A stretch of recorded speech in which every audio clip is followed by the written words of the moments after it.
जय देव जय देव जय देव जय देव जय देव जय शिव मार्तंडा.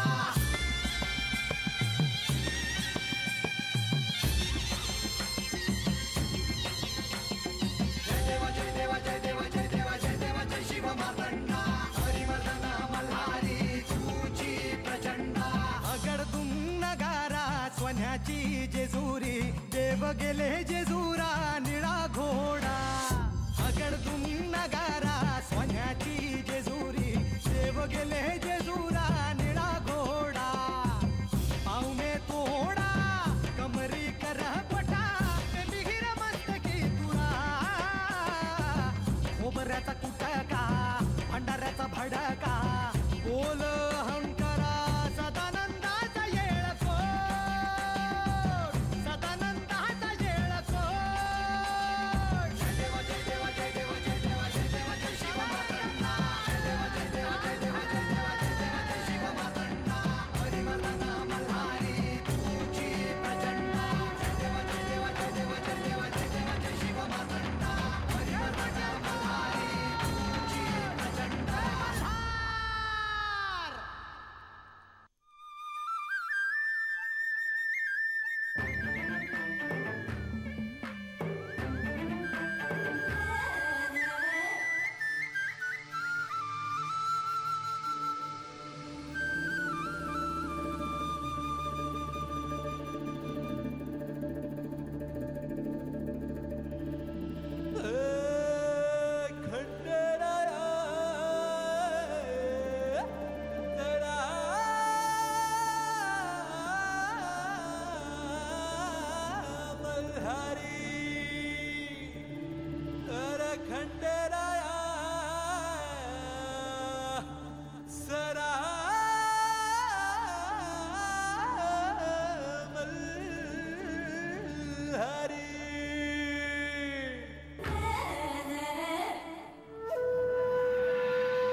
आज बानू हळद कुठतीये.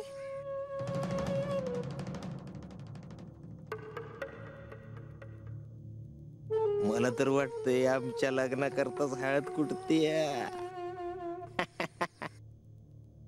बानू तू मला हळद लाव मग मी तुला हळद लावतो.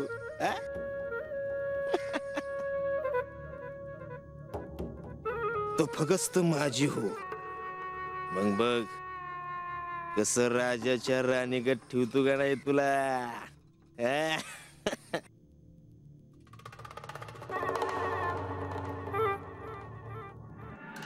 मी जर इथे थांबणार नसले तरी ही जेजुरी सोन्याची होवो. खंडेरायांच्या प्रेमळ भक्तांना धन धान्य ऐश्वर्य निरंतर लाभो. माझी इथून जाण्याची वेळ जवळ आली आहे.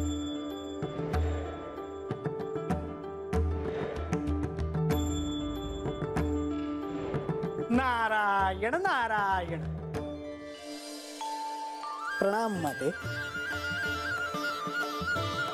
मुनिवर, श्री खंडेरायांच्या विवाहात आपण मंगलाष्टका गायली आणि नंतर भेटलाच नाहीत. क्षमा असावी पण माते आपण जाणताच एके ठिकाणी फार काळ न थांबण्याचा माझा नियमच आहे.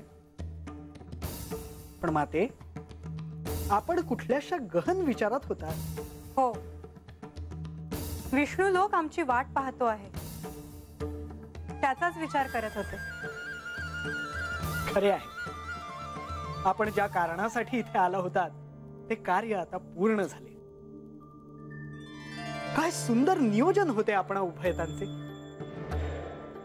श्री विष्णू लोकात प्रत्यक्ष श्री विष्णू आणि श्री लक्ष्मी माता नसेल तर कसं होणार. हो, परंतु इथून परत जाण्याचा विषय काढला की हे काही बोलत नाहीत.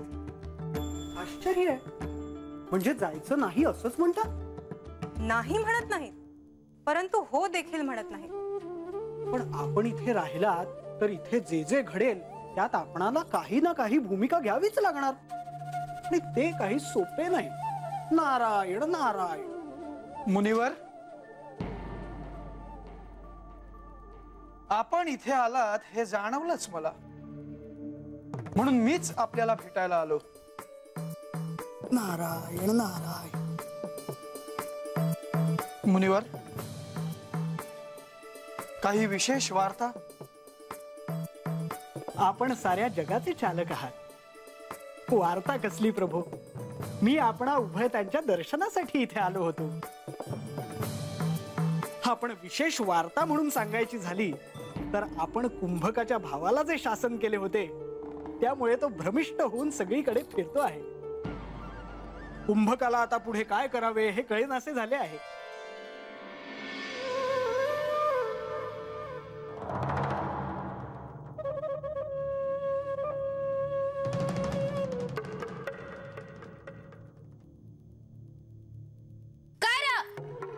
हळद आज आहे का घरात? नाही, रानात गेला आहे. रानात गेलाय? आता तुला हात यायला कोणी सांगितलं? नाही काय काम धंदा तर नसलच. हे ओके बानू, आता मी समज सांगून टाकणार आहे तुला. तू काय बी सांगशील र, तुझा ऐकायला येळ नाही मला.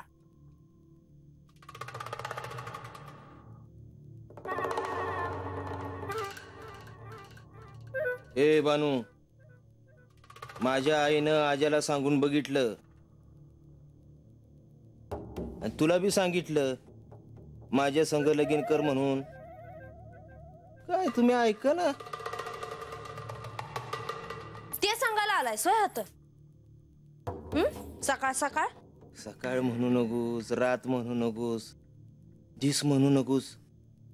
फक्त तुझाच विचार करतो बानू. रंग्या, तुझ्या डोक्यातून हे खूळ काढून टाक आता. आणि जागरला आजा नाही हाय. काय बानू, खंडोबा येणार म्हणून समदा वाडा सजीवलाच एवढी तयारी केली. आलं का ग खंडोबा? नाही अगं, ते कुठं आपण कुठं. माणसानं सपान बघावं, पर एवढं बी मोठं नाही का हात पोचणार नाही. रंग्या, तुझी जीभ लय चुरू चुरू चालतीये रा. ह्यानंतर माझं काय चाललंय या डोसकं घालायचं नाही, नाहीतर काय करते? ए, तू जर माझी झाली नाहीच तर कुणाचीच होऊ देणार नाही. समधी हत्यार पारजून ठेवलेली असती ती म्या. विचार कर. डर दार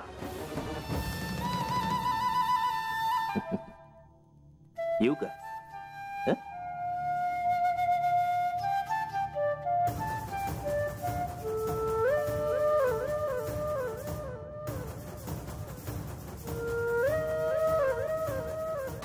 आणि बाणाई,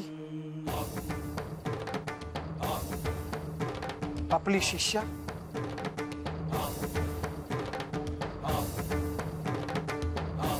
बानूचं काय प्रभू, आहे त्या परिस्थितीत ती सावरण्याचा प्रयत्न करते आहे. श्री खंडेराय म्हणजे तिच्यासाठी स्वप्नवत आहे. ते दुसऱ्या कोणाचे तरी झाले हे सत्य श्री खंडेरायांच्याच मुखातून तिला कळले. जे झाले ते उत्तमच झाले. भक्ती मार्गात भक्ताच्या अहंकारावर एकदा आघात झाला म्हणजे ते त्याच्या पुढच्या प्रवासासाठी चांगले असते. मुनिवर, मला असं वाटतं की विवाहानंतरचा काही काळ शांत जावा. बाणाई खंडेरायांच्या आयुष्यात येणार हे जरी खरं असलं तरी आपण घाई करू नये. जशी आज्ञा प्रभू. एक भक्त म्हणून तिला घडवण्याचं कार्य मी करतो आहे, यापेक्षा दुसरं काही नाही. मुनिवर, मी हे सगळं का सांगतोय हे ध्यानात घ्या. क्षमा असावी, परंतु जे सांगायचं आहे ते आपण स्पष्ट का सांगत नाही? शिवशक्तीचं मिलन झालं आहे. शिवाच्या सहवासात दगडाचंही सोन्याच्या कणात रूपांतर होतं.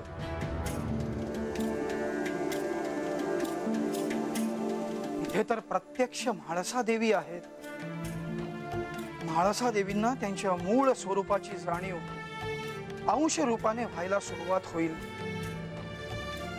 त्याचबरोबर त्यांच्यातील शक्ती जागृत होण्यासही सुरुवात होईल. तो ऊर्जेचा एक मोठा स्रोत आहे.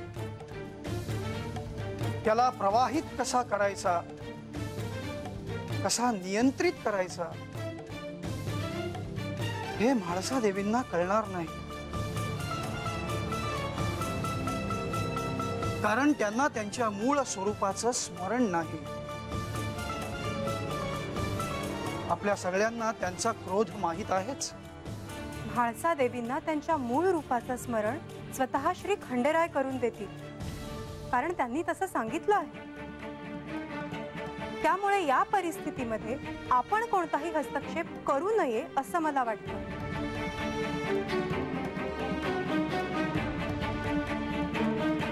म्हणजे नेमकं काय करायचं देवी? आपण परत जाण्याचा निर्णय घ्यायचा. नारायण नारायण, आज्ञा असावी.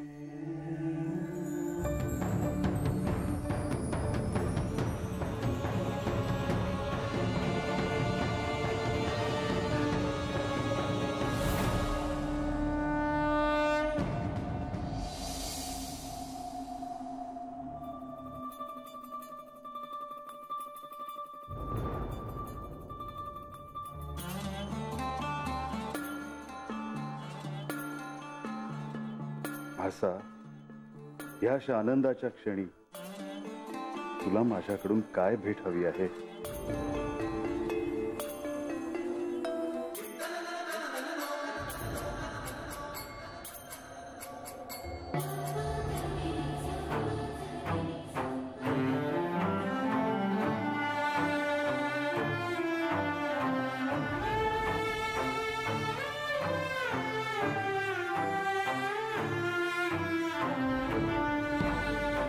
मी आपल्या मिलनाचे जे स्वप्न पाहिले होते त्याही पेक्षा कितीतरी सुंदर ते सत्यात उतरले आहे. तुमच्या सोबतचे हे क्षण मला आयुष्यभर पुरतील.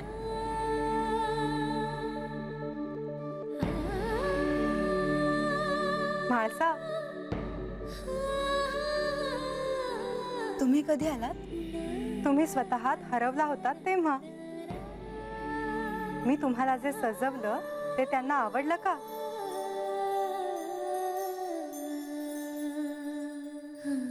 तुमच्या चेहऱ्यावर हा आनंद असाच राहावा अशी माझी इच्छा आहे.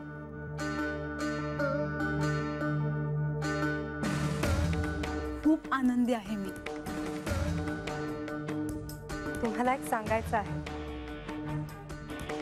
विवाह पार पडला, इथल्या माणसांशी तुमची ओळख झाली, तुम्हाला सिंहासनावर तुमची मानाची जागा देखील मिळाली. आता तुमचा संसार खऱ्या अर्थानं सुरू झाला.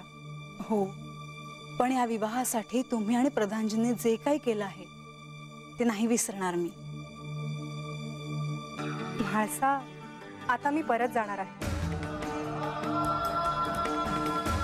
पण का? आपल्याशिवाय आम्ही सगळे इथे कसे राहू? इतक्या कमी वेळात तुम्ही मला आणि सगळ्यांना आपलंसं केलं. नाही, मी तुम्हाला जाऊ देणार नाही. हवं तर मी प्रधानजींशी बोलते. त्यांना इतक्या वेळा सांगून देखील ते माझ्याबरोबर येण्याचा विषय टाळत आहेत.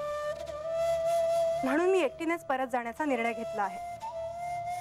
नाही, मला माहित नाही का, पण तुम्हाला इथून जाऊ द्यावेसे वाटत नाहीये. म्हाळसा, तुमचं प्रेम मी समजू शकते, परंतु आता मला इथे नाही राहता येणार. नाही, मला हे पटत नाही. तुम्ही माझ्या बरोबर यांच्याकडे चला. म्हाळसा, अगं मला जाणं भाग आहे. नाही, तुम्ही चला.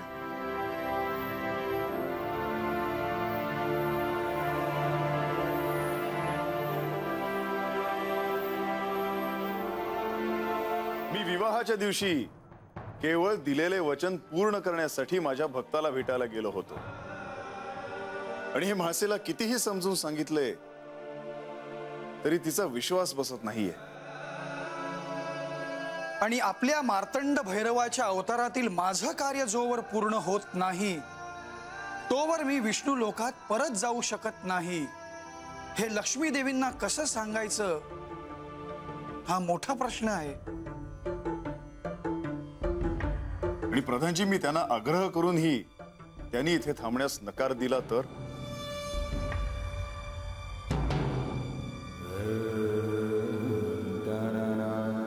तर इथून त्यांना एकट्यानेच जावं लागेल. नाही प्रधानजी,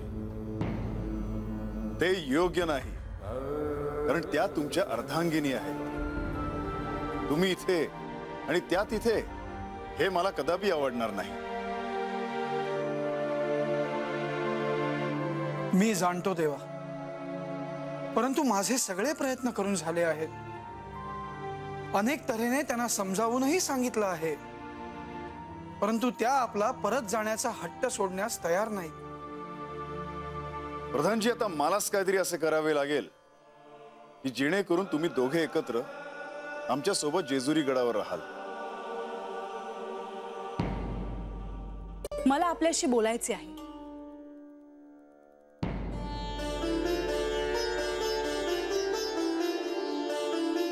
लक्ष्मी देवी येथून परत जाण्याचा विचार करत होत्या. त्या येथून परत जात आहेत हे मला आत्ता कळालं, म्हणून मी त्यांना येथे घेऊन आले. इतकं काही सुरू असताना आपण काहीच का केले नाही? प्रधानजी आणि लक्ष्मी देवी आपल्या सोबत राहावे यासाठी काय करायचंय ते करा, पण त्यांना जाण्यापासून थांबवा. देवी, आपण एकट्याने परत जाण्याचा निर्णय घेतला? हो, मग काय करणार? तुम्ही माझं ऐकतच नाही आहात.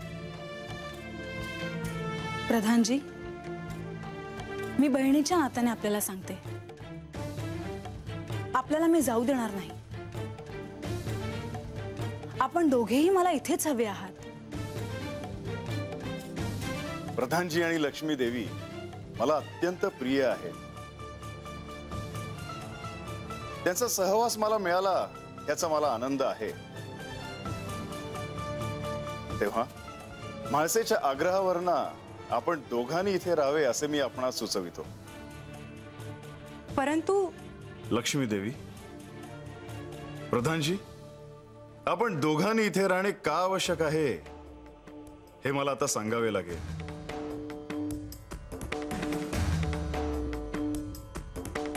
भविष्यात काय घडणार आहे याचे भाकीत मला सांगायचे नव्हते, परंतु आता मला त्याशिवाय दुसरा पर्याय दिसत नाही. देवा, आपण धर्मसंकटात पडावं असं मला वाटत नाही. प्रधानजी, मार्तंड भैरवाचा अवतार घेण्यामागे अनेक कारणे आहेत. मणिमल्लाचा वध करणे हे अत्यंत महत्वाचे कारण. लोकांमधील नैराश्य दूर करून त्यांचे कल्याण करणे, अशुभाला कडक शासन करून मांगल्याचे दिवस आणणे आणि त्याच बरोबरीने मी कोणाला तरी वचन दिले होते ते पूर्ण करणे हेही त्यामागचे कारण आहे. मी हिला तुमच्या साक्षीने एक वचन देते की कृतयुगात मल्हारी मार्तंड अवतारात ही तुमची अर्धभार्या होईल. कृतयुगामध्ये मल्हारी अवतारात मी तिला वरीन. इतकेच नव्हे तर कृतयुगामध्ये तिच्या प्रेमात पडून तिच्या स्वाधीन होईल. तिच्याशी विवाह झाल्यामुळे देवी तुला तुझा क्रोध अनावर होईल. असा एक काळ येणार आहे की तेव्हा मी जेजुरीत नसेन, निघून जाईन इथनं. असा एक काळ येणार आहे की तेव्हा मी जेजुरीत नसेन, निघून जाईन इथनं.